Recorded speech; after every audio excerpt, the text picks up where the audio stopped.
2500 ఏళ్ళు నిలిచేలా ఇప్పుడు ఈ రాతి కట్టడం అనేది జరిగింది.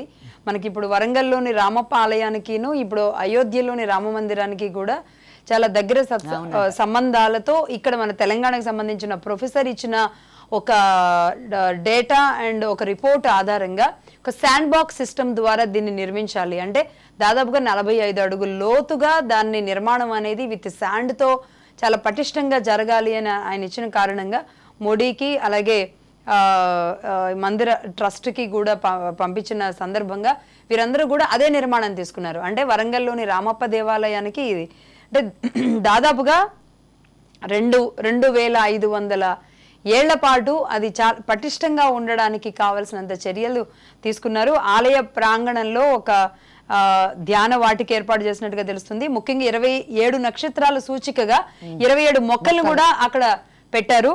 రామాలయ నిర్మాణంలో 115 దేశాల నీళ్లు మట్టి కూడా మనం మట్టే అనుకున్నాం నీళ్లు కూడా తీసుకొచ్చారు.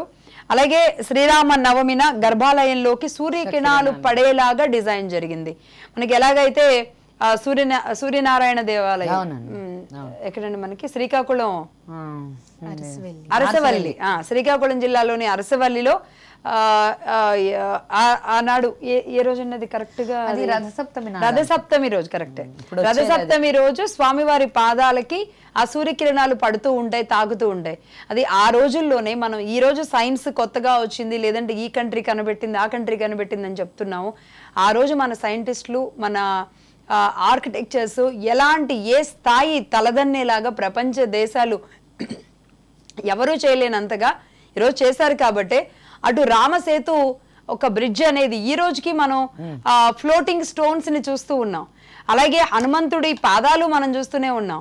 అలాగే ఈ నిర్మాణంలో మనం తంజావూరు ఆలయంలోని నిర్మాణాన్ని చూసినా లేదంటే ఇలాంటి ఆలయాలు చూసినా ఆ రోజు మన ఆర్కిటెక్చర్స్ ఏ స్థాయిలో ఎంత ముందు చూపుతో ఆలోచించారు, ఎలా ఖగోళ శాస్త్రాన్ని అవపోసన పట్టుకొని దాని నిర్మాణంగా ఆ నక్షత్రాలు ఆ సూర్యుడు వచ్చే సమయానికి ఆ గమనాన్ని అధ్యయనం చేసుకుని సూర్యకిరణాలు వచ్చి పడడానికి మరి ఆ నిర్మాణం జరిగింది.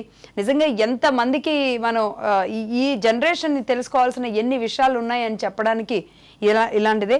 అలాగే శ్రీరామనవమి రోజున గర్భాలయంలోకి సూర్యకిరణాలు వచ్చే పడేలాగా ఆ డిజైన్ అంటూ మొత్తం జరిగింది.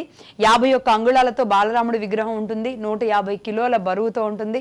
అలాగే మొత్తం 10 దశావతారాలు ఇటు ముందుగా కింద కుడివైపున హనుమంతుడు ఎడమ వైపున గరుక్మంతుడితో పాటుగా శంకు చక్రాలు అలాగే స్వస్తిక్కు ఓం వీటన్నింటితో పాటుగా మొత్తం మత్స్య కూర్మ వరాహ అన్ని అవతారాలని రామావతారం చివరికి కల్కి అవతారంతో 10 దశావతారాల నిర్మాణంతో చాలా అత్యద్భుతంగా కృష్ణశిల అని ఒక చాలా చాలా కఠినతరం ఆ కృష్ణశిలను చెక్కడం అంటే అలాంటి శిలతో ఈరోజు నిర్మాణం జరుగుతుంది.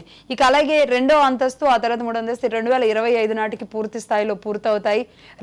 రెండవ అంతస్తులోని బాలరాముడిని మరి ఇప్పుడు మొదటి అంతస్తులోని మైసూరులో నిర్మాణం జరిగితే 2వ అంతస్తులోది స్వామివారిది ఇక్కడ మరొక ప్రాంతం నుంచి తీసుకొచ్చినట్టున్నారు. 3వ అంతస్తులో పాలరాయితో చెక్కిస్తున్నారు బాలరాముడిని.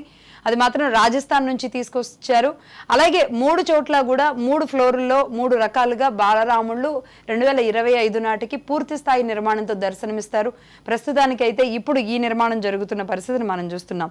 ప్రపంచంలోనే 3వ అతిపెద్ద హిందూ దేవాలయంగా అయోధ్యని చూడాలి అనేది అయోధ్యని చూడాల్సిన ఇది ఉంది. ఎక్కడ ఇనుము ఉపయోగించలేదు. గోడలు మెట్లు పైకప్పు నిర్మాణం ఏది జరిగినా సరే ఇనుము లేకుండా జరిపారు. హైదరాబాద్లో తయారయ్యాయి ప్రధాన ఆలయం తలుపులు. అది కూడా రాజ్ న్యూస్ లో మీరు అనురాధ టింబర్ అవునండి అది కూడా రాజ్ న్యూస్ ఎక్స్క్లూజివ్ గా కవర్ చేసింది. అక్కడ ఆ తలుపులు దాని మీద చెక్కిన నిజంగా అది కూడా ఎంత అద్భుతంగా ఉందండి. అవన్నీ తెలంగాణలో నుంచి కూడా పోయిందమ్మా రాళ్ళు అవి గుడి నిర్మాణం. ఎందుకంటే మనం ఈ మధ్య మనం ఇది చేసుకున్నాం కదా యాదాద్రి నిర్మాణం చేశాం కాబట్టి 2020 ఆగస్టు 5న అయోధ్య రామ మందిరానికి శంకుస్థాపన జరిగింది. భూమి పూజ అనేది 2020 ఆగస్టు 5న జరిగింది. మొత్తం ఆలయ విస్తీర్ణం 100 ఎకరాలు ఉంటే గనక 57,400 అడుగుల్లో నిర్మాణం జరుగుతుంది. ఆలయం పొడవు 360 అడుగులు, వెడల్పు 230 అడుగులు, శిఖరం ఎత్తు 161 అడుగులు. అలాగే 12 ప్రవేశ ద్వారాలు ఉంటాయి. తూర్పు నుంచి స్వామివారి దర్శనానికి గుడి లోపలికి వెళితే దక్షిణం నుంచి బయటకు రావడానికి ఆ ఏర్పాట్లు అనేది ఆ విధంగా చేశారనమాట. అంటే ఆలయం గురించి మనం తెలుసుకోవాల్సిన విషయాలు ఇది.